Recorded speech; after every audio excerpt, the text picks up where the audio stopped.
سلام خدمت همه دوستان. امروز اومدیم با چند تا از کارهای کلکسیونی درجه یکی که من خودم در طول این 7-8 سالی که تو کار سنگ هستم جمع آوری کردم. کار اولی که دارین مشاهده میکنید شجر درجه یک کاجی منطقه سقله هستش.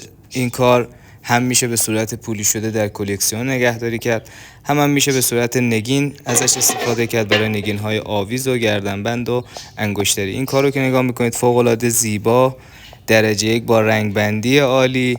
کار چند تا اسلایس بعدی هم میتونید نگاه کنید، از این کار موجود هستش.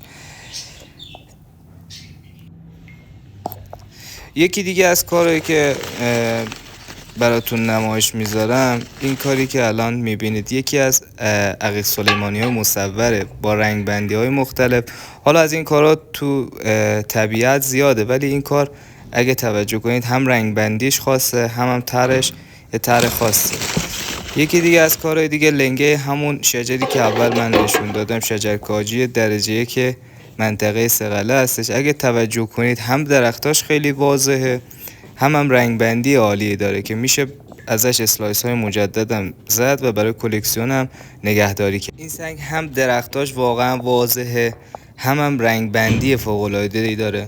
خب یکی دیگه از کارهایی که امروز میخوام بهتون نشون بدم یه کار درجه یکه که تقریبا مصور به یک گوسفند هستش. اگه توجه کنید پایین کار مصوره و در اصل این شجر طاووسی بهش گفته میشه که این کارم کار کلکسیونیه که ما در طول این چند سال جمع آوری کردیم. اینا شکارهای سال 97-98 به حساب میاد. یکی دیگه از کارهای دیگه که من میخوام بهتون نشون بدم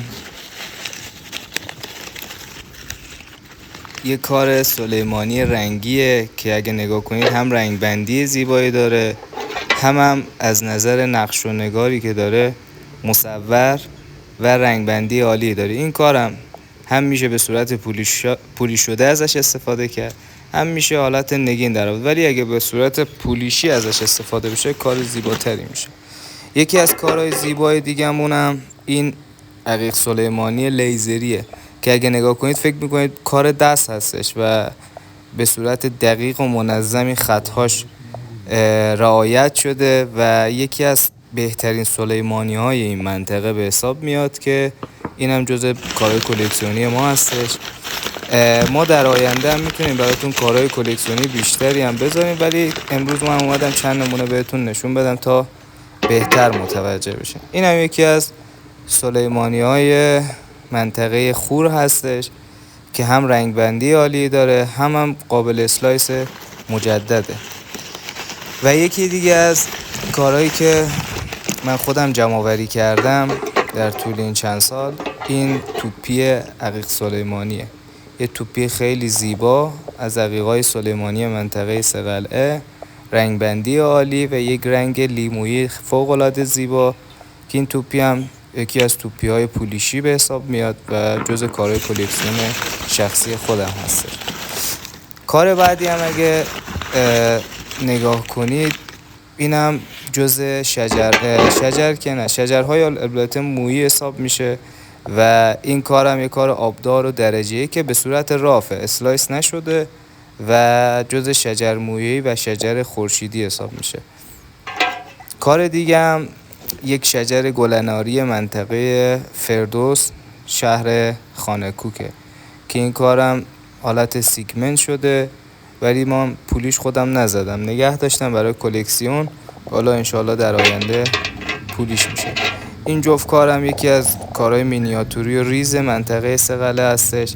شجر منظره‌ای درختیه ولی از نظر ابعاد کوچیک حساب میشن، برای سایزهای انگشتری مناسبن و عقیقش هم عقیق تاولیه. این کارم یکی از شجرهای پاییزی درجه که منطقه سقله هستش. اگه نگاه کنید پشت کار یک تک درخت زیبا داره، این یک تک درخت فوق العاده زیبا، رنگ بندی عالی و جزء کارهای درجه که منطقه سقله هستش. میگم این کارها در حال حاضر کلا رگش از بین رفته و همش شکار چندین سال قبله و همش موجودی ها مال شکارهای اول معدن سقله هستش.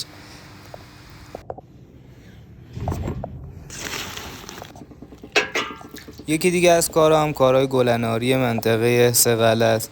اینا اکثرا اشتباه میگیرن با منطقه فردوس، ولی این کارم یکی از شجرهای گلناری منطقه سقله هستش که ما جمع‌آوری کردیم. و این توپی زیبا هم یه توپی توخالیه، البته جعبه جواهراتی هم استفاده میشن که فوق‌العاده زیباست.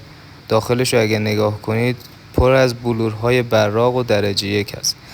حاشیه کار یک لایه عقیق آبرنگی داره که وقتی که پولیش بخوره خودشو بهتر نشون میده. و این کارم برای جعبه جواهراتی و کلکسیون استفاده میشه که اینا مال شکار سال 97-98 به حساب میاد.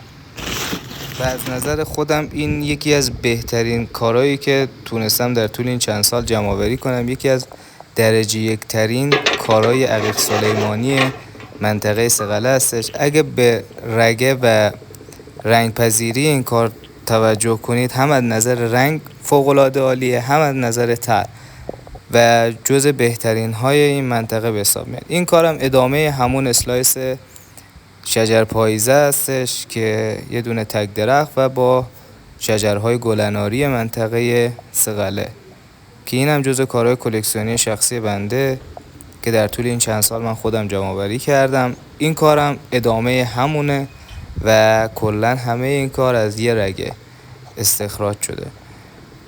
این شجرم شجر درجه 1 مشکیه. البته این کار چون سطحی هستش مناسب نگین نیست، فقط برای کارهای کلکسیونی استفاده میشه که به صورت جلا خورده یا پولیش بشه و یکی از شجرهای مشکی منطقه بغداده سمت سقله هستش که اینم جز شجرهای درجه 1 به حساب میاد. این کارو هم چون خودم خیلی دوست داشتم جمع‌آوری کردم. شبیه غروب آفتابه که اینم مصوره دیگه در عقیق‌های رنگی. حالا یه عقیق آب داره که فکر می‌کنی حالت غروب آفتابه، قابل اسلایس هم هست. این کارم یک تک درخت شجر کاجیه که اسلایس های دیگه همون شجری که در اول